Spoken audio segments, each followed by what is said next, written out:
There is nothing so wonderful in the world as telling stories. Tous les matins, on essaye de traverser le miroir et de regarder le monde différemment. It is true, I am a woman. Une fois que ce saut est fait, tout devient possible.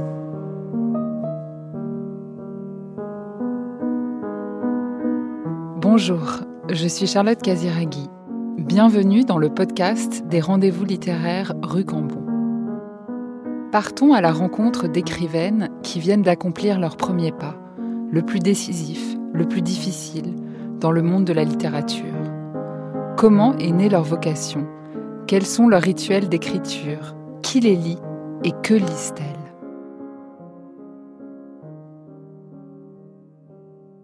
Nadia Yala Kisukidi, vous êtes philosophe, enseignante à l'Université Paris 8, spécialiste de Bergson, auquel vous avez consacré votre thèse, et pionnière de la diffusion de la philosophie africana en France. Votre travail, je le connaissais surtout en tant que chercheuse. Je vous ai souvent lu apporter votre point de vue passionnant sur les luttes antiracistes, les liens entre Europe et Afrique, ou encore l'art, car vous avez été co-commissaire de la Biennale d'art de Kinshasa, au Congo, pays où se trouve une partie de vos racines. J'ai été surprise de découvrir que vous publiiez votre premier roman aux éditions du Seuil, et que ce roman était on ne peut plus éloigné, en tout cas dans sa forme, des textes universitaires que je connaissais de vous. La dissociation est un conte, une légende, une épopée où le fantastique le dispute au réalisme social. Il y a du Garcia Marquez, du Boris Vian, mais aussi du Maya Angelou et du Annie Ernaux dans ce livre, et je suis très heureuse qu'on puisse en parler ensemble aujourd'hui. Bonjour, merci de cette très belle invitation. Je suis ravie d'être avec vous pour discuter de ce roman.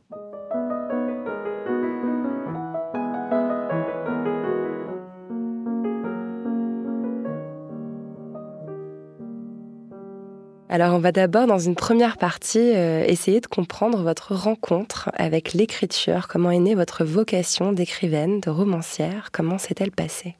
Alors, je ne veux pas être snob, parce que je ne le suis fondamentalement pas, mais je relisais un passage des Cimetières sous la lune de Bernanos qui racontait justement comment il était venu à l'écriture.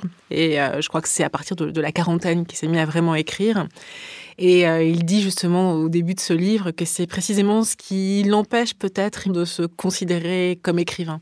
Donc moi, je ne parlerai pas de vocation en ce qui me concerne, non pas au sens où je ne considère pas avec beaucoup de sérieux et beaucoup de profondeur en fait ce travail de l'écriture, mais parce que il y a eu aussi beaucoup de contingences dans l'existence, des moments où on se rencontre, des moments où on est très éloigné de soi en fait. Et moi, je voudrais aussi laisser toute sa place à ce temps, qui a peut-être été un temps long, et qui fait que je suis venue à l'écriture, peut-être un peu plus tard que d'autres, après un moment de carrière, si on peut employer ce terme, universitaire ou autre. Donc, j'ai pas envie de parler de vocation, mais par contre d'un engagement réel dans ce qu'est l'écriture et l'écriture littéraire. Et l'écriture de fiction, c'est quand même une démarche qui est tout à fait différente de celle de la philosophie, où on n'invente pas des histoires en philosophie, enfin un peu, mais qu'est-ce qui fait qu'un beau matin, vous vous dites, je vais m'atteler à l'écriture de quelque chose qui sera de l'ordre de l'onirique, du fantastique, comme l'est la dissociation ? En fait, je pense que le moment de l'écriture de fiction, c'est un moment où on est, aussi débordé par la vie. C'est-à-dire que dans les processus d'écriture qui sont les miens, en tout cas ceux qui sont mis en place dans la dissociation, il ne s'agissait pas pour moi de faire une peinture du réel ou d'offrir une thèse sur ce que je pense de la réalité, etc. Mais par moments, pour dire les choses là aussi de manière un peu mystique, mais la présence du mysticisme est quand même aussi une des dimensions du roman. Mais à un moment, on est débordé par la vie, débordé par des histoires, débordé par des images, etc. Et on a envie de faire droit à ces images, de leur donner une existence, en fait. Il y a des scènes très précises qui existent dans le roman, qui étaient des choses que je portais en moi, et je me disais, mais pourquoi je ne tenterais pas de les écrire, ces images qui m'habitent, ces sauts, ces traversées entre des mondes, etc. Et le moment de l'écriture a été un moment assez de jouissance effective, puisque un des enjeux, c'était de faire absolument confiance à l'imagination. Et c'est très difficile de faire confiance à l'imagination. Par moments, elle nous déborde. Par moments, elle peut être saugrenue. Par moments, il y a toujours le risque du ridicule. Et dans le moment d'écriture, je me suis dit, je vais essayer vraiment de faire confiance d'une manière intense et totale à cette faculté et voir où les choses m'entraînent. De toute façon, si elles m'entraînent trop loin, je pourrais toujours revenir en arrière. Mais tant que j'écris, je veux aller au bout de cette espèce de maelstrom que proposent par moments les courants imaginaires ou de l'imagination créatrice. Ça s'est un peu saisi de vous, j'ai l'impression, comme un lâcher-prise qui avait eu lieu. Et en fait, oui, je pense que je pourrais dire ça. Alors là aussi, c'est pas une coquetterie, je crois, si je suis amenée à dire ça. Mais à un moment, il y a quand même une expérience de dessaisissement dans l'écriture, qui est extrêmement jouissive, où à un moment, ce sont par exemple des personnages qui décident véritablement des lieux et des espaces où ils vont vous amener. Et j'ai pu en faire l'expérience dans l'écriture de ce roman, puisque, par exemple, il y a une fin que j'avais imaginée, qui à un moment n'apparaissait plus cohérente au regard, par exemple, du développement organique, en fait, des personnages et de l'écriture elle-même. Et c'est cette dimension de la surprise aussi, quand on écrit, qui était un des moments assez heureux, je pense, de l'écriture romanesque. Je voulais parler un petit peu de votre rapport à l'écriture dans l'enfance. Je sais que très souvent, les romancières que je reçois ont commencé à griffonner dans des carnets quand elles étaient petites. Et puis, j'ai vu que vos racines sont très multiples. Vous avez des origines franco-italiennes, congolaises. Vous avez passé une partie de votre enfance en Belgique, à Bruxelles, si je ne me trompe pas, où cohabitent plusieurs langues, on le sait. Donc, je me demandais si vous aviez un rapport particulier à la langue française. Donc, vous faites un usage, je trouve... on voit que vous l'aimez, cette langue, dans la dissociation. Oui, alors pour l'enfance, moi je sais pas, j'ai plein de bouts de début de romans en fait. D'ailleurs c'est très drôle parce que ma mère les a tous gardés pour le coup, donc c'est des romans que j'écrivais. Quand j'étais enfant, j'avais inventé une histoire, c'était l'histoire du gros Capharnaüm, et c'était une histoire que je racontais à ma mère, et puis moi je savais pas écrire encore à l'époque, je crois que j'avais 5 ans, elle l'écrivait pour moi et moi je racontais. Et ce qui est marrant quand on lit ces textes, c'est de voir comment fonctionne l'imagination de l'enfance, elle passe du coq à l'âne. Et donc c'est très drôle de relire ces petits textes parce que ça fonctionne avec des bouts de phrases qui arrivent à tel moment, qui n'ont pas de sens avec ce qui précède ou autre. Mais la pratique de l'écriture, je dirais, m'a pas été étrangère. Et le monde de la littérature, pour employer ce terme, ne m'est pas non plus un monde étranger. Je sais que les premières...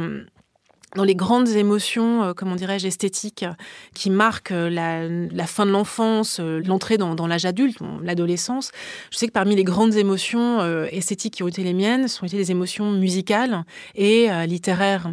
Et je me rappellerai toujours, à l'âge de 13 ans, les 2 premiers grands livres qui m'ont marqué, c'était Ivanhoe de Walter Scott, donc un roman d'aventure, du gros romantisme du 19e siècle, et Richard Wright, Black Boy. Donc ces 2 romans qui étaient très présents, qui à la fois parle de réalité sociale très dure, mais pour Richard Wright, des questions raciales, évidemment, que j'ai commencé à voir verbaliser dans la littérature à partir de Black Boy, de ce roman. Et puis toute la dimension du romantisme du 19e siècle, qui retravaille là aussi sur des épopées, je ne sais pas, plutôt... inscrits dans des paysages médiévaux, de l'Europe médiévale. Tout ça sont des imaginaires qui m'ont beaucoup marqué, en fait, et qui ont participé à tapisser, là aussi, les univers oniriques, ou en tout cas littéraires, dans lesquels j'aime évoluer. C'est marrant, mais on retrouve vraiment cet univers-là de l'aventure sociale, quoi. Vous avez quand même beaucoup écrit aussi en tant que philosophe. Vous avez écrit une thèse, vous avez écrit des tonnes d'articles, et aussi également 2 livres en tant que philosophe. Est-ce qu'on écrit de la même façon ? Est-ce que c'est le même geste ? Non. Et c'est très agréable que les 2 gestes ne se confondent pas, en fait. Et alors, j'ai encore du mal, je pense, à le théoriser. En tout cas, il y a quelque chose dans le rapport à la contradiction qui n'est pas le même dans l'écriture du roman que dans l'écriture de la philosophie.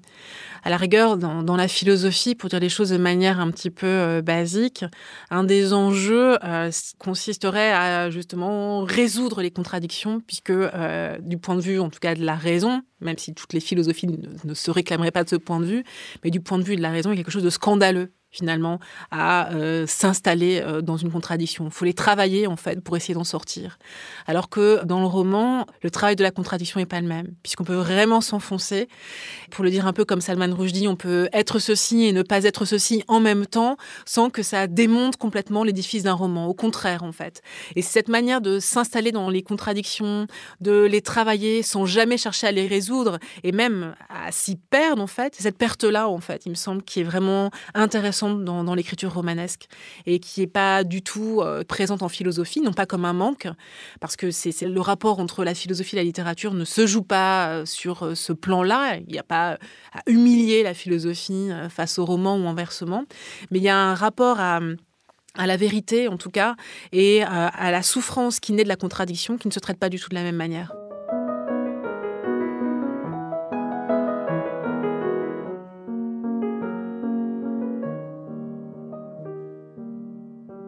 Est-ce que vous avez du mal à vous définir comme romancière ? Complètement. C'est beaucoup trop tôt. En plus, je pense qu'il faut quand même faire...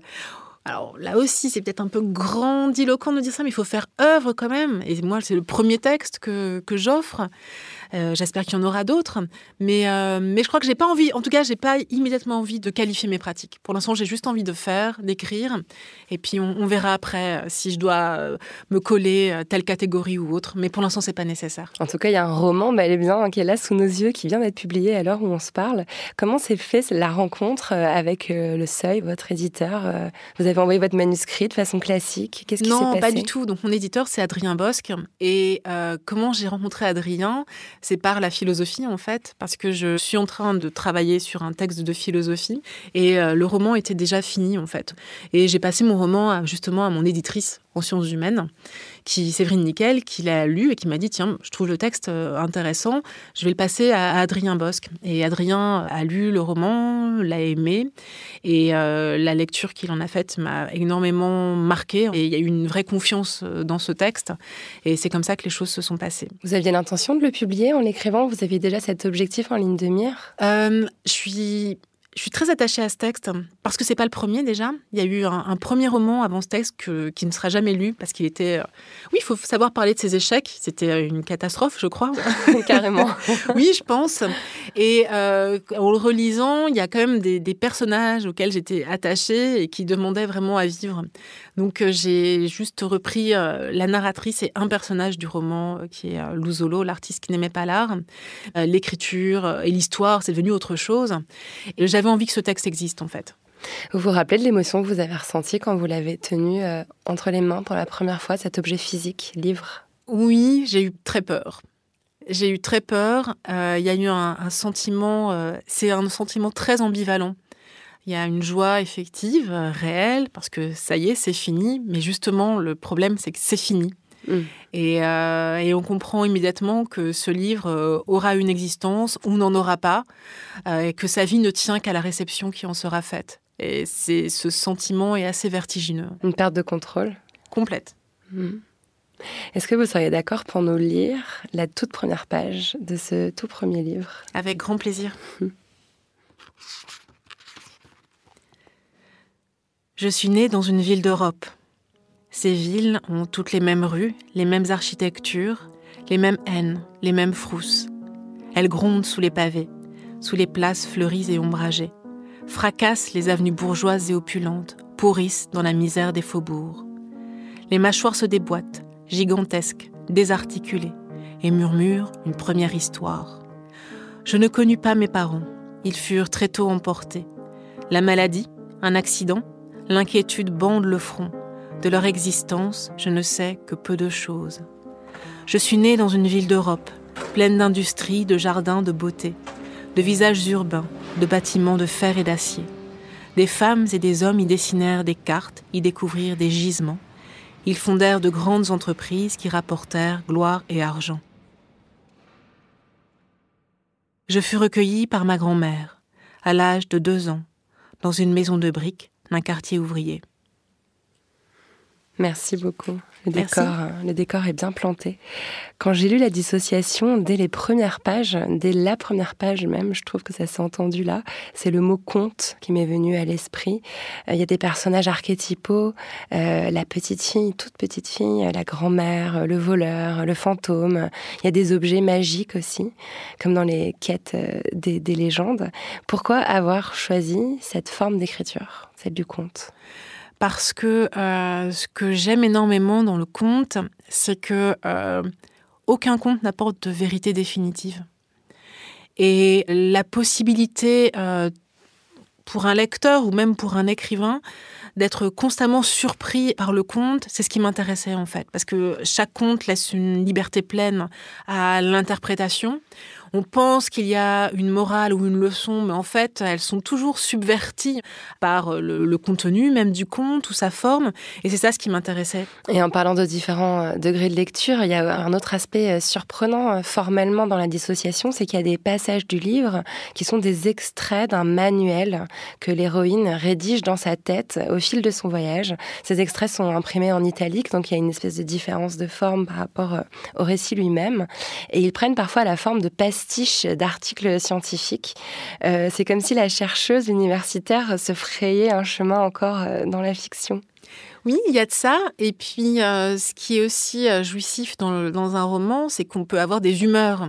Ce qui n'est pas le cas dans l'écriture philosophique. Quoique, on peut aussi avoir des humeurs en philosophie. Mais là, on peut laisser libre cours à l'humeur, on peut laisser libre cours au jeu des raisons, on peut être en colère ou drôle, sans avoir justement besoin de se justifier ou justement de rendre raison de ce qu'on pense. Et c'est ce que j'aimais dans ces passages, parce que ces passages du manuel, en fait, ils permettent de montrer une chose. Bon, il est vrai que l'univers dans lequel évolue la narratrice et dans lequel évoluent la plupart des personnages du roman est un univers qui est quand même difficile et où il s'agit quand même de penser une lutte continue. Et les moments du manuel sont des moments justement qui montrent qu'il n'y a pas de passivité dans cette vie. Et que ce que vit la narratrice, en fait, même si on a l'impression par moments qu'elle subit un ensemble d'événements et qu'elle est un peu dépossédée du pouvoir, d'un certain pouvoir d'agir, on voit en tout cas qu'il y a beaucoup de réflexivité et qu'à aucun moment on a affaire à un sujet passif qui demanderait secours et assistance. La narratrice, c'est pas ça en fait. Et dans le roman, les personnages du roman, quelles que soient les vies qu'ils mènent, qui sont souvent des vies dans lesquelles on ne trouve pas sa place en fait, en tout cas ce ne sont pas des personnages qu'on pourrait traiter comme des objets humanitaires, comme des objets qui requerraient un type de soin parce qu'ils seraient absolument fragiles ou de grands vulnérables. Je ne voulais pas créer ce genre de personnage. Il y a quelque chose dans l'écriture, effectivement, que j'ai noté. Il y a un côté très, presque saccadé, très rythmé. On n'a pas vraiment le temps de reprendre son souffle, quoi. On galope avec l'héroïne, on est un peu brinque-ballé avec elle. Comment avez-vous, sur le plan formel, travaillé cet effet-là ? Mais ça, c'est très singulier, mais c'est un rapport à la phrase. Et je me rappelle qu'en relisant, je trouvais toujours que les phrases étaient trop longues, et donc je coupais. Et c'est marrant parce qu'en philosophie, j'écris pas du tout de la même manière. En philosophie, je vais faire de très longues phrases, et là, dans le roman, non, c'est des phrases plutôt coupées. Même par moments, j'aime bien voir des relatives, des subordonnées relatives qui se baladent toutes seules, en fait, et qui se répètent. Et j'aime aussi les phrases nominales. Alors, je sais qu'il y a un rapport au souffle, hein, il y a un rapport au rythme, mais il y a aussi un rapport à l'écriture poétique. C'est comme si finalement, au lieu d'avoir une mise en forme poétique où on aurait, je sais pas, un vers sous un autre vers, etc., comme si finalement tous les vers étaient collés les uns aux autres. Et donc, c'est un peu ce fonctionnement qui est à l'œuvre, je crois, dans le roman, en fait. C'est comme s'il fallait toujours casser les grandes phrases, parce qu'une grande phrase, ça démontre trop, ça veut trop nous investir, nous emporter dans de longues périodes qu'il faudrait suivre. Pas de démonstration, c'est vrai que c'est assez troublant. J'ai envie de vous imaginer en train d'écrire, je veux vous voir écrire.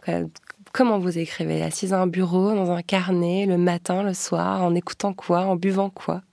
Assise à un bureau, j'adore être assise à un bureau. J'ai un carnet, mais qui est une espèce de faux carnet, c'est-à-dire c'est un carnet où des plans sont construits, toujours constamment remis en cause. Ce qui fait que pour le processus d'écriture est assez organique au final, puisqu'on croit qu'on va suivre un plan, mais en fait les plans sont toujours explosés. Et ensuite, moi je me rappelle la dissociation quand je l'ai écrit. Alors c'était en plus un moment, c'était avant de mettre au monde un enfant. Et donc, c'est des moments où j'avais encore de grandes périodes de concentration qui étaient possibles. J'avais des vacances, en fait, et où je pouvais me lever, rester en pyjama, me mettre directement au bureau avec un café et oublier que le monde existe, où tout pouvait s'entasser, la vaisselle autour de moi ou que sais-je encore. Aucun problème pratique ne venait se présenter à moi. Et ça a été des grands moments de concentration, en fait. On sent une forme de nostalgie. Je ne sais pas s'il y a une nostalgie. Je ne crois pas. Je me rappelle, dans les mythologies, il y avait un texte de Barthes que je trouvais très très fort. Il disait, dans une veine un peu déconstructiviste, oui, à chaque fois qu'on lit des magazines avec des femmes écrivains, c'est toujours mère de 3 enfants et 4 livres, etc. Donc pour casser le côté effectivement naturaliste, il faut absolument déconstruire ce genre d'image. Mais la question de l'écriture, du temps et de la concentration, ces questions-là, en tout cas, elles prennent une nouvelle forme quand on s'engage dans l'aventure de la parentalité. Je ne vais pas dire immédiatement maternité, mais au moins dans l'aventure de la parentalité. Et c'est vrai que le rapport à la concentration est très différent. Difficile au début. Et ce qui fait que pour la suite, je sais que je ne pourrais pas écrire de la même manière. En parlant d'enfance, il y a aussi un autre type de littérature dans lequel rentre la dissociation. Pour moi, c'est le roman d'initiation. C'est un voyage de l'héroïne à la rencontre d'elle-même. Chaque étape du voyage lui apprend quelque chose à la fois sur elle et sur le monde et sur la vie. Et par moments, j'ai cru pouvoir y lire le reflet de votre propre expérience. Il y a notamment cet épisode où elle arrive à l'université pour vous avoir lu raconter votre propre expérience de jeune femme noire qui arrive à l'université. J'ai entendu des similitudes. En fait, là aussi, c'est pas une thèse sur l'université, mais c'est plutôt une thèse sur les murs invisibles qui se dressent devant vous, en fait. Alors, ça peut concerner l'université, c'est le cas dans le roman, mais ça peut concerner d'autres lieux, d'autres espaces vers lesquels on ne va pas parce qu'on a l'impression qu'il y a des murs alors qu'il n'y a pas nécessairement des murs. Qu'est-ce qui fait qu'à un moment, notre désir nous porte vers un espace, un lieu, un territoire, que ce territoire est à portée de main et pourtant on n'y va pas. Quelque chose nous interdit d'y aller alors que c'est l'objet le plus profond de notre désir. Et c'est cette tension-là, en fait, qui m'intéresse. Des formes d'autocensure ou de censure qui sont présentes dans ce passage précis du roman. Et cette héroïne qui est toute petite, enfin voilà, sa caractéristique, vous avez évoqué tout à l'heure, c'est vraiment sa taille, sa toute petite taille. Elle a ce pouvoir de toujours trouver des trappes, en fait, des portes cachées où on va peut-être chercher à s'échapper par le haut, elle cherche à s'échapper par le bas. Et est-ce que c'est ça la dissociation que vous vouliez démontrer? En fait, la petitesse dans le roman, on ne sait pas finalement ce qu'il en est de manière effective, au sens où c'est peut-être une métaphore. Est-ce que c'est une réalité? Quand on commence, on se dit elle a vraiment un problème, etc. C'est terrible. Mais c'est aussi une réflexion sur tous les processus, toutes les formes de violence qui par moments font que la vie est diminuée. Et cette petitesse aussi permettait de créer un autre jeu dans le roman qui se situe autour de la question de la perception, en fait. Déjà, qu'est-ce que c'est que percevoir le monde quand on est toujours obligé de lever la tête pour parler aux autres? Et donc, pour jouer un peu, pour le coup, avec la référence philosophique, c'était intéressant, c'est de se dire, mais peut-être que la grande relation éthique consiste pas à se confronter au visage de l'autre, mais peut-être juste à regarder les souliers, les tibias, les mauvaises semelles, et à partir de là, peut-être commencer à essayer de déceler quelle peut être la relation qu'on peut entretenir avec autrui. Et puis surtout aussi, ce qui m'intéressait, c'est de me dire que l'horizon, les images de l'horizon ou des ouvertures, elles sont souvent portées par l'idée du ciel. Je regarde le ciel et tout d'un coup, tout s'ouvre à moi. Or là, ce que je voulais, c'était plutôt avoir une héroïne qui, tout d'un coup, regarde la terre et qui se dit, mais si je creusais un petit peu cette terre, est-ce qu'il n'y a pas finalement un royaume, 1001 promesses qui me seraient offertes? C'est que c'est un roman qui se joue sur cette capacité pour l'autrice à s'échapper de son corps, puisque le corps, là aussi, c'est porté par peut-être toute une tradition classique de la philosophie, où l'héroïne, justement, parvient enfin à se libérer en s'échappant de la prison du corps pour aller commencer à voyager, rencontrer de nouveaux compagnons, vivre d'autres aventures, ou peut-être, grâce à toutes ces rencontres, elle va pouvoir enfin trouver le lieu où on ne diminue pas la vie. En parlant des lieux, je voulais qu'on en arrive là parce que c'est vrai qu'on traverse différents lieux qui sont pour le coup des lieux très réels, des lieux qui sont marqués par la détresse sociale aujourd'hui dans la réalité. Les quartiers ouvriers du nord de la France, un foyer de jeunes travailleurs à Paris, un quartier populaire en banlieue, je mets des guillemets autour de banlieue. Est-ce qu'il fallait passer par la magie pour parler de ces lieux de réelle détresse ? C'est une question que je trouve très importante parce que je ne suis pas sûre de pouvoir y répondre.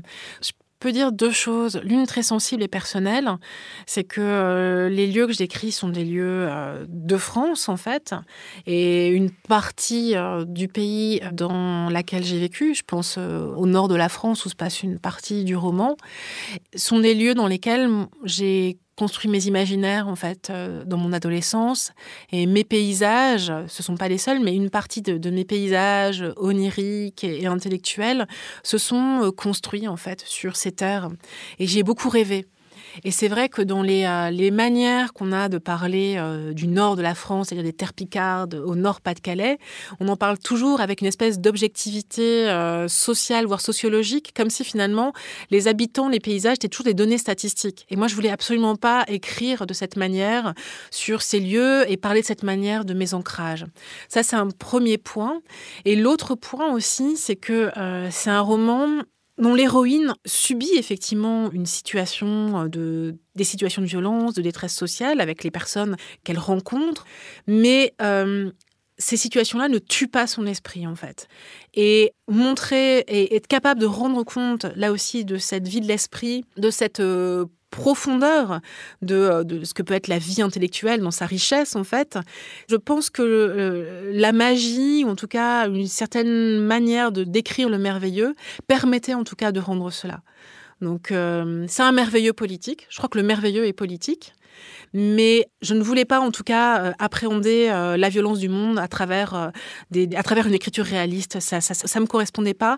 Je voulais pas écrire des thèses. Je voulais pas absolument décrire une réalité sociale de manière implacable. Ce n'est pas ce qui m'intéressait. Ce qui m'intéressait, c'était tout ce que le devenir sujet peut avoir de libre aussi, de loufoque et peut-être parfois de délirant.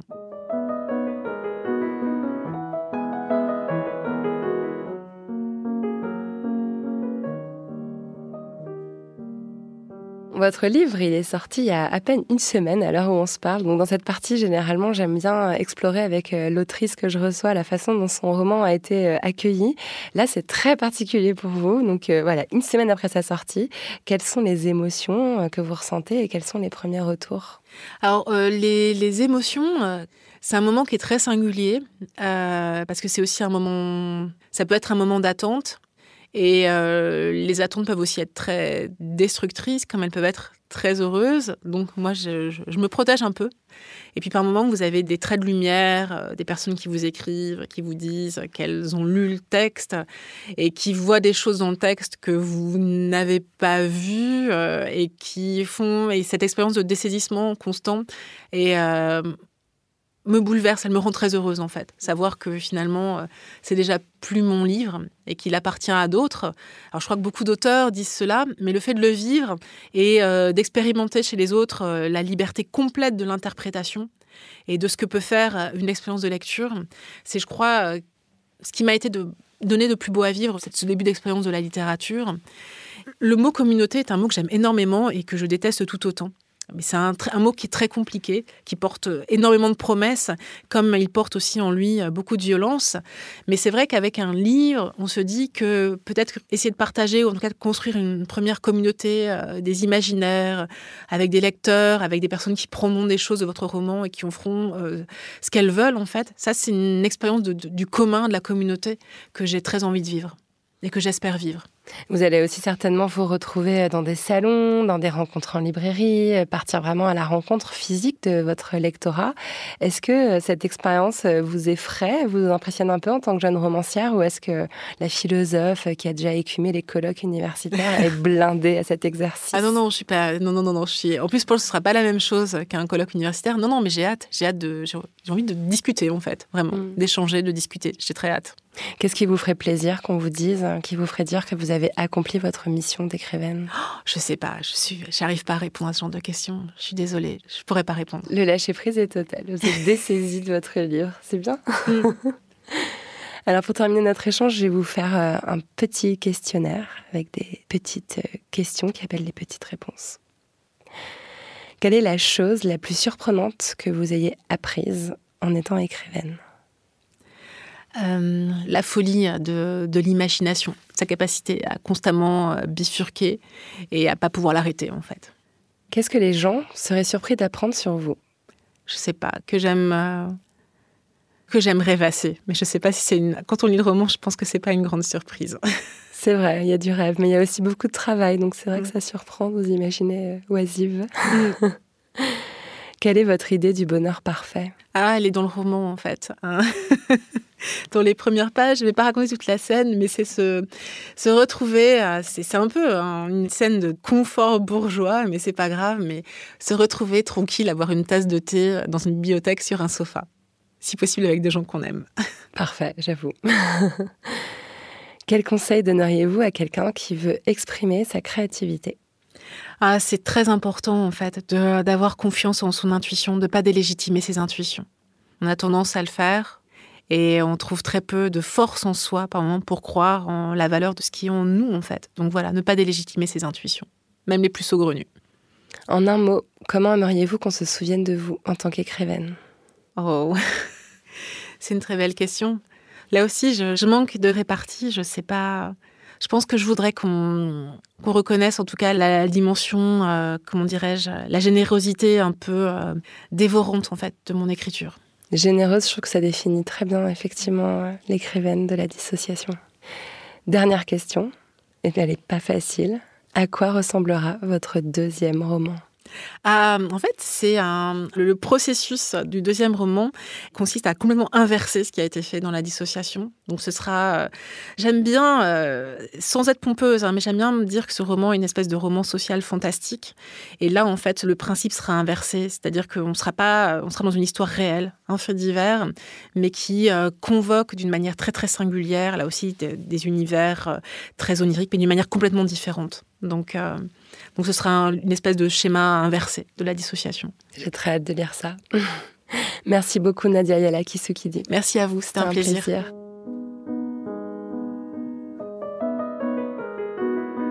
Merci d'avoir écouté cet épisode des Rendez-vous littéraires Rue Cambon en podcast. Pour prolonger l'univers de l'autrice, vous trouverez des images et des références sur le site de Chanel. À bientôt.